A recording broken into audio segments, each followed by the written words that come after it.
teman-teman semua, ketemu lagi dengan Bung Bob. Wow, sahabat Bob, kita akan berbicara lagi tentang bursa transfer. Karena kayaknya Inter lagi banyak duit nih sahabat Bob. Karena banyak sekali yang diincar. Karena memang seperti gua bilang sebelumnya bahwa banyak sekali pemain-pemain yang akan habis kontrak. Jadi ya bukan hanya siapa namanya yang kemarin yang diincar, Vasquez lah, si Bansebaini lah, banyak sekali sahabat Bob. Nah, ini gue akan update baru banget nih sahabat Bob ya. Tapi sebelumnya seperti biasa, silakan subscribe dan klik loncengnya. Thank you. Nah, sahabat Bob, kan yang menarik adalah bahwa Skriniar sekarang kan lagi dalam proses perpanjangan kontrak. Kemungkinannya 99% sih udah tanda tangan ya. Hanya tertinggal sedikit hanya mengenai masalah gaji aja nih yang sedikit ya. Nah, sahabat Bob tahu ya bahwa De Vrij juga diincar sama Hotspur sama Conte. Nah, sekarang Inter lagi mengincar untuk pengganti De Vrij. Sahabat Bob tahu siapa? Ya, salah satu adalah Becao ya. Becao ini adalah pemain Udinese. Sahabat Bob tahu ya. Ini pemain bagus ya. Jadi dia ini kebetulan kontraknya juga akan habis di 2024. Nah, nilai di pasar tuh kurang lebih 10 juta. Nah, Inter nih di Gazzetta dello Sport barusan bahwa pemain ini juga diincar sama Inter. Sebenarnya ini bulan lalu juga ada isu-isu ini. Cuman nih semakin intens. Nah, ternyata manajemen Inter ini benar-benar bergerak cepat ya. Dengan adanya liburnya Piala Dunia, benar-benar Inter banyak sekali yang diincar. Ya, kita berdoa aja sahabat Bob. Jangan kita berpikir, wah, Zhang ada duit nggak atau enggak. Yang paling penting adalah ada nih pemain-pemain calonnya. Ya, gua rasa juga kalau Becao ini bisa dibeli sama Inter ini juga bagus. Karena ya, dia pasti pengen juga tampil di Liga Champion ya. Banyak sekali pemain-pemain yang bisa menarik ke Inter. Ya, salah satu adalah kita masuk ke 16 besar. Ini Becao ya. Nah, Becao satu lagi, sahabat Bob mau tahu? Itu Evan Di Ndika. Ini juga pemain back juga, ini juga bagus sahabat Bob. Coba lihat, ini adalah pemain Frankfurt ya. Dia berasal dari Prancis dan ini salah satu juga yang diincar sama Inter. Ini juga dia lebih condong juga back tengah tapi di posisi kiri. Jadi memang cocok nih menggantikan De Vrij. Nah, cuman kita nggak tahu bagaimana, kenapa? Ini juga kontraknya akan habis nanti di Juni 2023. Makanya Opa Marotta, Ausilio benar-benar mencari pemain-pemain yang bebas transfer. Karena Evan Ndika ini nilai pasarnya lumayan sahabat Bob. 30 juta euro gitu loh. Ini masih muda sekali ya, baru 23 tahun dan juga ya tingginya 190 sahabat Bob. Jadi nggak tahu apakah nanti Inter akan dapatin atau tidak. Nah, kita akan tunggu aja. Jadi menurut gua ini menarik ya. Ada Becao, ada Evan Ndika ya. Jadi ini suatu peluang ya buat Inter. Menurut gua ini bagus banget ya. Karena De Vrij kan juga tahulah sendiri kalau dia misalnya keluar dari Inter, Hotspur juga siap menampung ya. Inter minimal dapat duit. Nah, sahabat Bob, ada lagi. Tadi kan di video gua sebelumnya bahwa si Musa sama Vasquez ya. Ternyata Valencia telah membuka untuk pinjaman untuk Musa dan Vasquez juga mendapat lampu hijau. Nah, jadi ternyata jadi kemungkinan seperti ini sahabat Bob. Ini perhitungannya ya. Jadi di Calcio Mercato bahwa dikatakan di sini bahwa Valencia akan meminjamkan dulu ya, tapi Inter akan wajib menebus di 2023. Nah, kita lihat aja sahabat Bob. Kalau misalnya Inter bisa meminjam di Januari, terus nanti di Juni menebus, ya kita nggak tahu berapa biayanya. Karena kan sebenarnya kalau kita berbicara Musa ini kan harganya 20-30 juta. Nah, kita nggak tahu. Yang paling penting bagaimana negosiasinya Inter dengan manajemennya Valencia. Ini berita baik sahabat Bob. Vasquez ya, Vasquez ini juga masih muda. Jadi mereka masih sama-sama muda gitu loh. Jadi artinya memang seperti yang gua bilang sebelumnya bahwa Inter sekarang lagi berfokus kepada pemain-pemain muda ya. Bagus karena kan memang kalau sahabat Bob tahu bahwa rata-rata di tim Inter itu pemainnya di atas 27,7 ya kalau nggak salah itu rata-rata umurnya mereka gitu loh.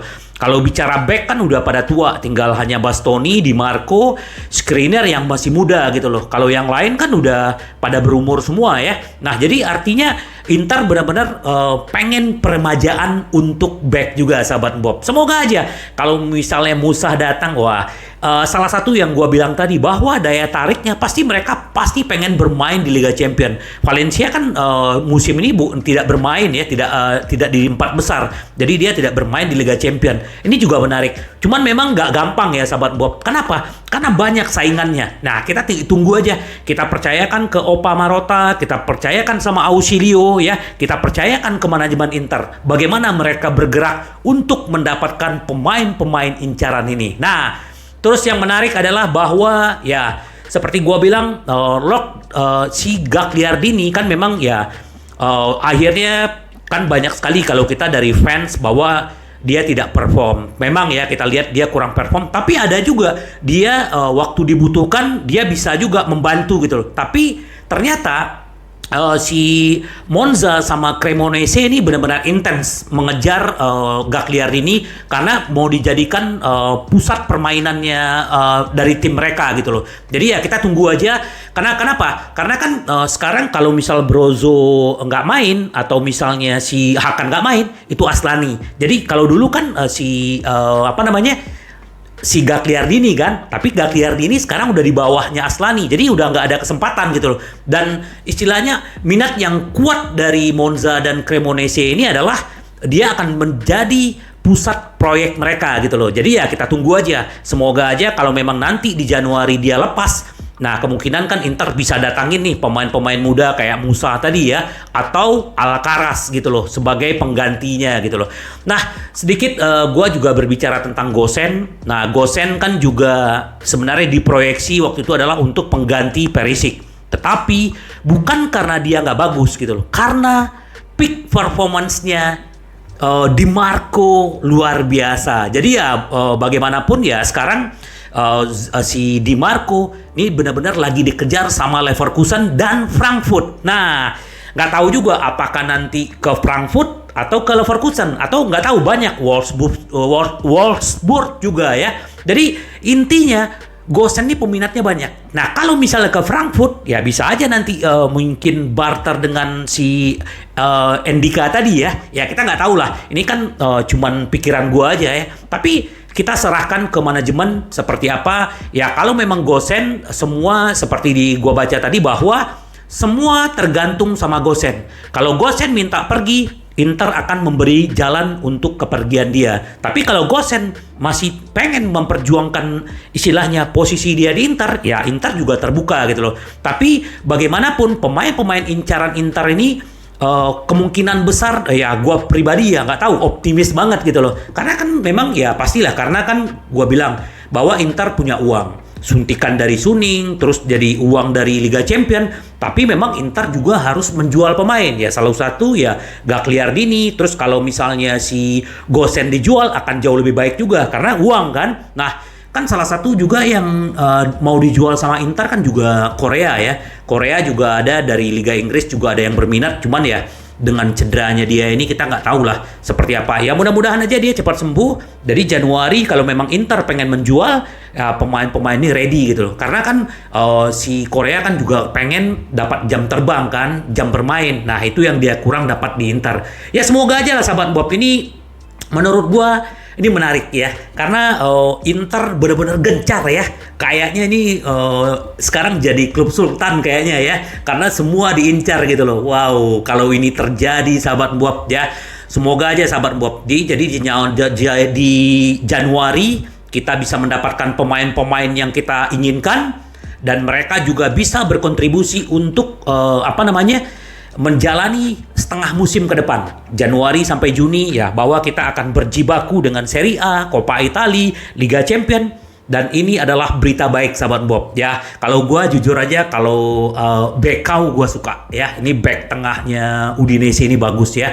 Kebayang ya, mereka bertiga, Bastoni, Bekau dan Skriniar. Kebayang tuh kuatnya ya. Sama-sama tinggi semua dan mereka cepat. Dan Bekau ini juga sering maju ke depan, sahabat Bob. Ya, tackle-tackle-nya juga bagus ya. Ini gue sih berharapnya begitu ya. Kalau di kiri ya, kalau Bansebay ini boleh, Vasquez boleh, tapi Di Marco lagi top performance. Makanya itu yang dibilang salah satu sama Mancini gitu loh. Mancini dia bilang begini, Federico Di Marco berada dalam performan terbaik untuk tim nasional dan untuk Inter. Dia bermain berkualitas, kata Mancini. Jadi memang penampilan dia kemarin di melawan Albania itu juga dapat pujian dari Mancini. Ini luar biasa, pemain-pemain Inter grafiknya semakin bagus dan ini adalah bagus buat Inter ya. Karena kita hanya tinggal menunggu Piala Dunia, habis itu kita tancap gas lagi, sahabat Bob. Sampai ketemu lagi dengan